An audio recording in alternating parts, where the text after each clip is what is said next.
సమ్మె చెయ్యాలన్నా అనేక నిబంధనలు తీసుకొచ్చి ఈరోజు మనకు వచ్చేటువంటి అలవెన్సులు కానీ లేకపోతే ఆర్థికంగా మనకు ఉపయోగపడేటువంటి సిఎంపిఎఫ్ లాంటి వాటి మీద కానీ నిబంధనలు పెట్టడంతో పాటుగా మీ సర్వీస్ కండిషన్స్ కూడా అనేక నిబంధనలు పెట్టి పర్మనెంట్ కార్మికుడు అనేటువంటి వాడు పరిశ్రమలో లేకుండా చేయాలనేటువంటి ఉద్దేశంతో ఏదైతే ఆర్మీలో అగ్నివీర్ లాగా 2 సంవత్సరాలు 4 సంవత్సరాలు చేసేటువంటి విధంగా ఏ విధంగా అయితే ఒప్పందం చేసుకొని అక్కడ నడిపించినటువంటి దాంట్లో భాగంగానే రేపు కాంట్రాక్ట్ కార్మికులు అవుట్సోర్సింగ్తో పాటుగా ప్రైవేటు ఓబీ వాళ్ళతో పాటుగా రేపు రాబోయే ఉద్యోగాల్లో హైర్ అండ్ ఫైర్ అంటే నాకు అవసరం వచ్చినప్పుడు ఉద్యోగులను తీసుకుంటా అవసరం లేనప్పుడు వాళ్ళను ఇంటికి పంపిస్తా ఏదైతే సాఫ్ట్వేర్లో జరుగుతున్నటువంటి విధానమే ఈరోజు సింగరేణిలో కూడా ప్రవేశపెట్టాలి అనేది భారతదేశంలో కంపెనీలలో ప్రవేశపెట్టాలనేటువంటి కుట్రలు చేస్తున్నటువంటి ఈ మోడీ ప్రభుత్వానికి చెంపపెట్టుగా ఉండేటట్టుగా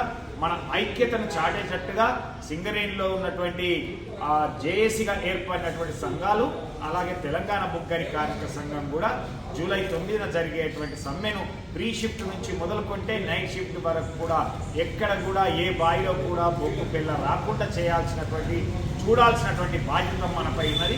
ఎందుకంటే ఇక్కడ మోసపోయినట్లయితే యాజమాన్య కుట్రలకు మనం గురి అయినట్లయితే మన సంస్థ అస్తిత్వం లేకుండా పోతుంది, మన మనుగడనే లేకుండా పోతుంది. కాబట్టి దాన్ని గుర్తించి ఈరోజు కొత్తగా వచ్చినటువంటి 15,000 మంది డిపెండెంట్ జాబ్ మీద వచ్చినటువంటి 35 సంవత్సరాలలోపు ఉన్నటువంటి కార్మికులు ఇంకా 30-35 సంవత్సరాలు చేయాల్సినటువంటి కార్మికుల యొక్క పరిస్థితి ఏంటి అనేటువంటిది యువ కార్మిక సోదరీమణులు ముఖ్యంగా ఆలోచించాల్సినటువంటి అవసరం.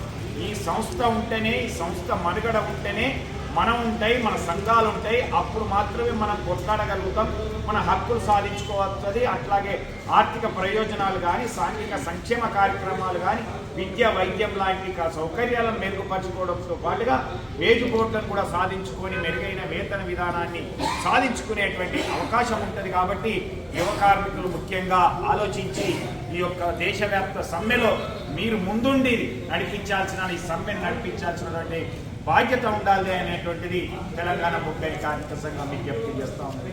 జై తెలంగాణ.